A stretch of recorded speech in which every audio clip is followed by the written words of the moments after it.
Thanks for checking out our election coverage. I'm Reagan Hill with CPHS News. The Wolfcast and Wolfpack online newspaper have partnered together to provide you with an in-depth coverage on this year's district elections. With 5 places on the school board open, our reporters had the chance to interview all but one candidate running to earn a spot in the board.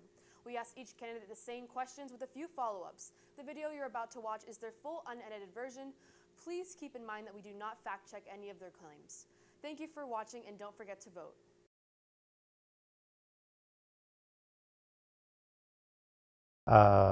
Some friends asked me to look into what was going on about 1.5 years ago. The more I looked, the more I found, and I keep finding more things that the kids shouldn't have to deal with, and adults are not acting like adults. It's very strange, and my experiences in my life, I've never dealt with this kind of people before. There's something called social normalizing. There was lots of studies back in the 60s where they would put people in a room and one person wouldn't know that the other people were in on this normalization. And they would tell the one person they were wrong. And they would do it again and again, and so much so that that one person would conform to the rest of the group. No matter if they're a man, woman, tall, short, didn't matter. And social normalizing, even if the position was wrong. And in most cases, they did a simple thing of 10 pieces of string, and one string was short. And they said the one string that was short was actually the longest. And the one person that wasn't in on it would fight a little bit, but when the others would gang up on them, the social normalization would happen, and they would just say, okay, I'll conform. That is the longest one, just so they wouldn't feel beat up. Very strange. And a lot of that's been going on around here as well. Last night at the PTA meeting, it was a very unfortunate display as well. And that is on my mind this morning, which makes me a little concerned for the parents who might feel bullied by the PTA, or are supposed to be an advocate for the kids. And it was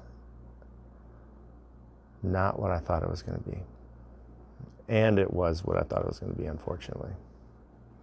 Gotcha. So.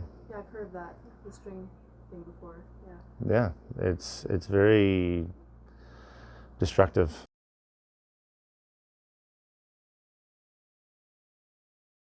I'm a parent. I love people. I love talking to people. The experiences I've had through my life have put me in this situation where I can recognize someone needs to stand up. And I used to go to the board meetings and people would leave. And I'd sit there and I'd tell them, stop. They're not listening to you. You're leaving the room and you're taking that energy with you. You need to stay in the room and look at them after you talk to try to get your point across. And most of the time, they still won't listen. That's not the point. The point is you're there and you care. And as soon as you walk out, that energy goes with you. Keep it in the room.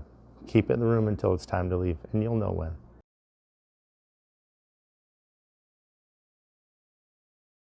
No for both. I say no because I don't trust them.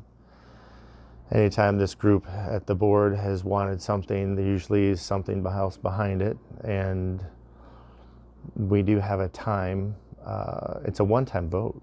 So if someone moved in here 5 years ago, 5 years from now, there is no vote whether you do it or you don't. One group gets to decide, and it lasts forever. Doesn't seem to make a lot of sense to me. And we have until, I believe, February 17th to put it back on the ballot. So hopefully if I get elected, we'll look at the books and find out if we could change the rate and see if we are actually in that recapture mode. And then B itself, the propaganda I saw all over the school, which should not be allowed, but they're doing it anyway. It seemed like this group doesn't seem to care about the rules. The board, that is. I would say B, they spent money they didn't have. and I don't want to bail them out. In fact, the administration is so top-heavy, just by the administration alone, when we had $282 million last year in revenue, 12% of that went to the administration level. If you were to cut that down to 20%, that'd roughly be about $20 million, which is almost the raise of what the teachers would get now at $30 million. And when you take out all the other incidentals or find the line items, like there was a situation where they went, or someone spent $25,000 on a limousine rental. I used to work in the car business, and you can hide a lot of things with a third-party limousine rental. And you simply charge it to the limousine, and you go out and go to places that most people don't want to tell their grandmother. So yes, B is a bailout again, and I don't want to give them that to them. I'd rather look at all the other ways to actually help the students and the teachers. In 2019, it costs $8,300 to teach a student. The books will come out, the audit will come out just after the election, and it'll probably be just over $10,000, almost $2,000. If you take $2,000 and times it by 40,000 students roughly, that's $80 million. If you take the 3,000 teachers we have and you divide the $80 million by 3,000 teachers, each teacher would get $26,000 in a raise. Where is that money going? It's 3 years. I don't understand. And that's why, like my other friends, we would like to see the books as much as possible and see where the wasteful spending is, because you deserve as much as we can give you out in the world. Once you get out there, the world says, what can you do for me? And I have been talking to lots of students who graduate. They're 18 years old, and they essentially have a 4th or 5th grade education. That is not fair. Now, you two seem like some of the lucky ones, but many others aren't. Especially if you're a single mom or single dad. What do you do when you get passed along? You're not allowed to fail. That is not right. It's not appropriate, and most people don't even know that. The school is passing them along and counting them as simply as a monetary paycheck. I don't agree with that.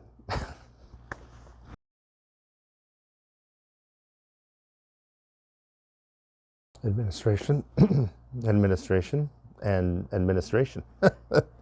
All that wasteful spending and the line items. We know some people come in into the office, and we've done, I guess it's Freedom of Information Act, but here they call it PIRs, Public Information Requests. Anyway, people will show up and they go to the administration office, and they'll leave there with tens of thousands of dollars, and it'll be marked only as administration services or some sort of educational services. What is that? What does that mean? And they went to the administration office. Do they teach someone there? Are they doing something there? I would like to know. So that's where I look mostly, is right to the administration office. There's a lot of wasteful spending, and I'd really like to see where it's actually going.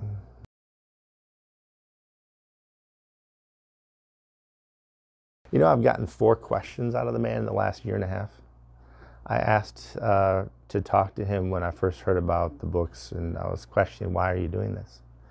And so I went to the school, and they said, well, you can make an appointment. That was on a Friday. Well, a few days later, I came back on a Monday and asked to make an appointment again. They said, well, we'll give you with Dr. Bentz.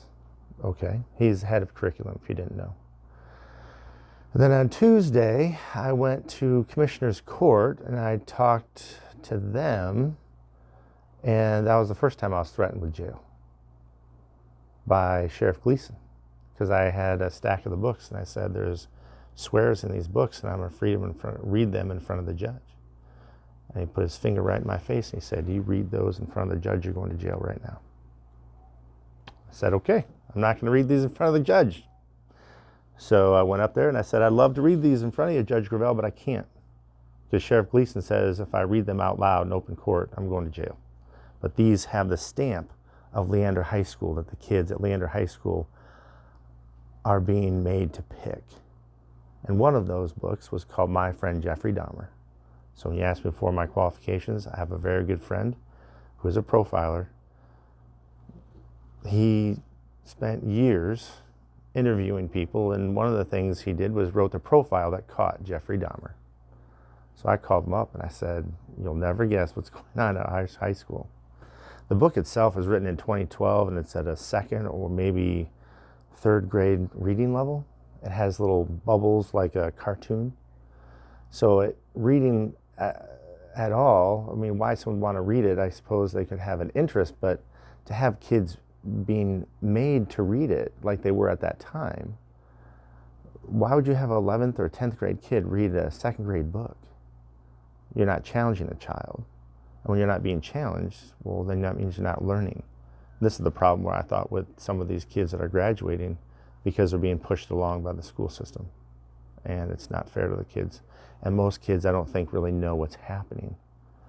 It's not in your face until the rest of the world says, well, what can you do? Well, what have you been doing? You're 18 years old. You're a 6 foot tall man. You're a 5'6" woman. What can you do? What have you learned in the last 18 years? What job have you done? And most of the world will say what they'll say, which is usually not pleasant. I know this one kid in particular graduated from Leander High School. I met him on a golf range, and he said he had to go back to a community college because Texas A&M wouldn't take him. He said, my family went through here having an A- grade point average, but when he took the entrance exam, he did so poorly, they said, if you don't go to this, and this at the community college, maybe we'll let you in. And so he worked really hard, and he thought he knew what he was doing, but he didn't know what he didn't know. And that's why, another reason why I'm running. Like I said, the more I look into it, the more I find. So Dr. Gearing, how is he doing?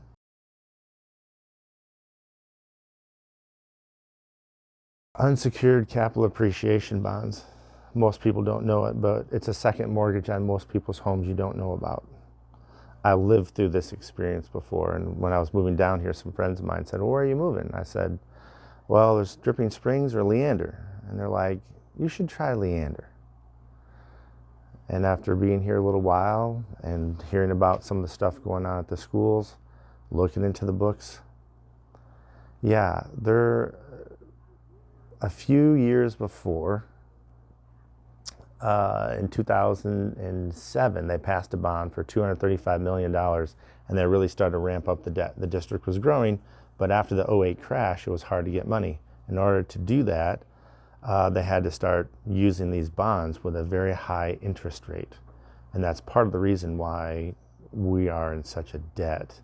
In fact, we pay $80 million in interest alone.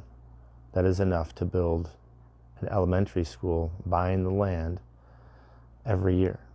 And I find that unacceptable that they had taken out those loans. But you've got those loans on the books, you have to deal with them. So how do you deal with that?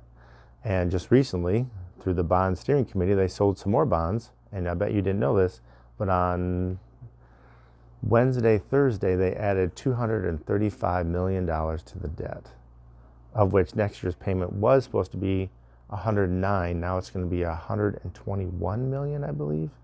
The interest went up on that as well. And essentially, they're spending like there's no tomorrow. And there is a tomorrow. And I lived in a community where that debt got called in. It was a terrible experience. The bank will always get its money. Always. And even in a crisis, the bank will go to a judge and says, well, I need the money to pay off these other banks, which is what happened with us. And so the judge said, okay, well, you need to work out something with that town. So they called in all the loans. And so 400 landowners, it was a small town, 400 landowners came in, and they said, this nice gal said, you owe me $60 million at 8 a.m. tomorrow morning. And we were like, who are you and what are you talking about? She's like, well, what happened is you built a middle school and a high school you don't need, and we want our money back right now. And so you either give me the money tomorrow, or, since it was a surprise, we'll put a bond a week from now and you vote for it. In order to do that, we're going to double your taxes.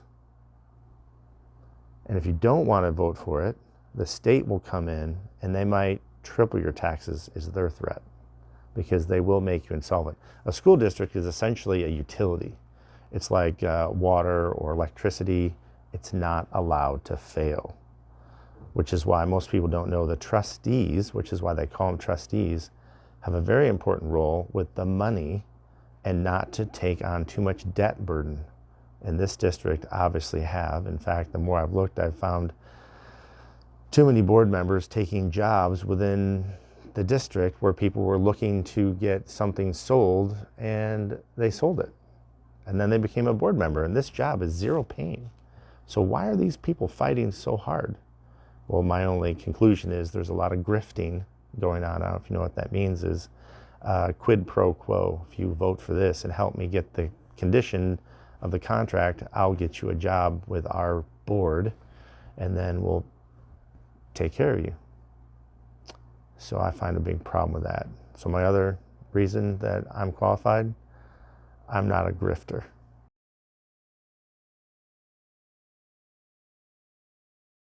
Well, the first 5 days they were here, my 7th grader, 6th grader, and 5th grader were asked, are they gay or lesbian? And I thought that was really odd for kids of that age to be asked such a personal question. Overall, I think their experience was okay. But when I started talking to the administration, they would tell me the first names of my kids, what school they went to, and what neighborhood I live in. And I said, you know, if I didn't know any better, I would say that's a form of intimidation. And I do know, and that is. And so I pulled my kids out. And currently I'm working as a theater teacher, which I find very interesting, because this whole theater of the schools and the district and Dr. Geary and the board and the PTA, who says they want to help the parents but have never been much of an advocate lately. It's an interesting show, and hopefully 3 weeks from today we'll find out which chapter we're on.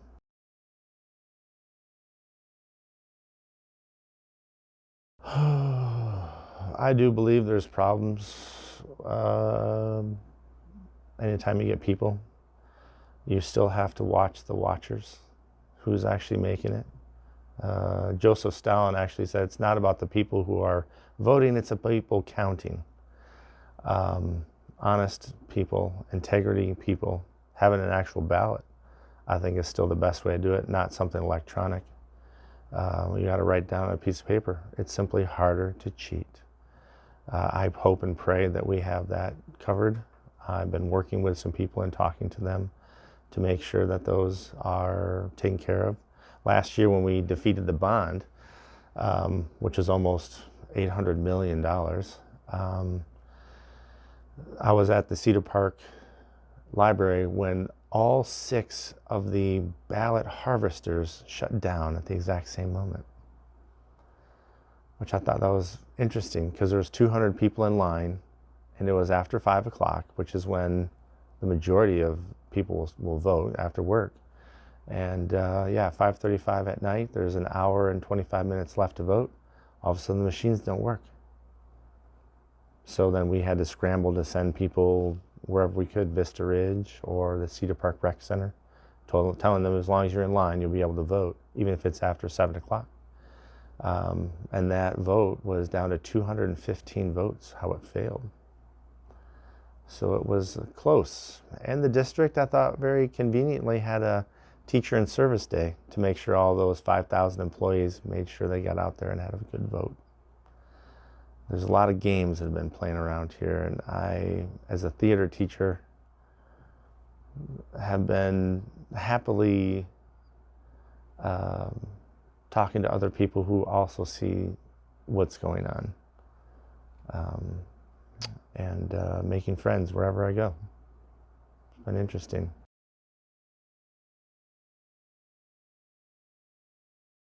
I would accept win or lose. I don't think there's really much we can do about it, as long as the election was fair. And we will only know that is if people actually vote. And I believe that hopefully we'll be able to ensure that. I believe for us to win, we're going to need 100 to 120,000 people to vote out of the 160,000 registered voters. So I'm literally walking my feet till they bleed to making sure everyone knows what I know, whether they want to hear it or not. If you want to hear what I know, I'll tell you. And if you don't, I understand too. Because that's what we're really facing. A lot of people have not known. The bond that passed in 2017, only 3,000 people voted for and against it out of a towns of 200,000 people. They weren't advertising it. And last year I told people we needed 15 to 20,000 people to vote. And it was just under, I believe, 21,000 voted for and against. So my prediction this year, if we get that many, 100 to 120,000, then we might have a chance to flip the board and really look in the books. I don't see why this district should struggle with finances at all. And I'm not sure why they're not giving scholarships to people, to the kids. That's the part where I've been wondering, why are you doing this? And so the 3 times they've threatened me with jail, yeah, who's wound up that tight? The last time was at one of the board meetings, and they kept kicking women out. And what would all the other women do as soon as they kick out a woman who disagreed with the board? Everyone would sit a little lower in the chairs. And I stood up and I said, you're not protecting the women and children of this community. And with that, Assistant Superintendent Graham pulled down his mask and growled at me and he said, you're out of here. And I said, no, I'm not here for you. I'm here to protect the women and children of this community. And you're not doing it, and they're not doing it. We stood there for about 20 to 30 minutes. The officers threatened to arrest me. And I said, I'm not here for you. I'm here for the women and children of this community. And they're not protecting them. So we stood there for a while, and finally they said, we're going to put the cuffs on you. And I said, I will resist. And I said, well, just so you know, before we get started, I am the 4th grade 98-pound wrestling champion. And they laughed. And I laughed, and then they said, okay, Paul, how are we going to get out of this? And I said, if you shake my hand and promise not to arrest me when I walk out the door, I'll leave. And so I did, and they did, and I left. But what we're trying to do is something, it's hard to describe it. It's trying to wake people up, because most people have been asleep. I've worn sunglasses. I have gone into my bag of cowboy hats. I've worn a Santa suit, because most people think these board meetings are not important. Unfortunately, they're incredibly important to the health of the district, and most importantly to the kids. So, trying to get some attention, use a little theater background that I have. I have gotten it yes and no in a positive and negative way. It's just kind of comes and goes, and I've never fought back on mine because personally I don't believe in it. It's filled with semantics and heartache. And though if you look me up, I have TikTok videos of me and people making fun of me, and it just is what it is, I guess.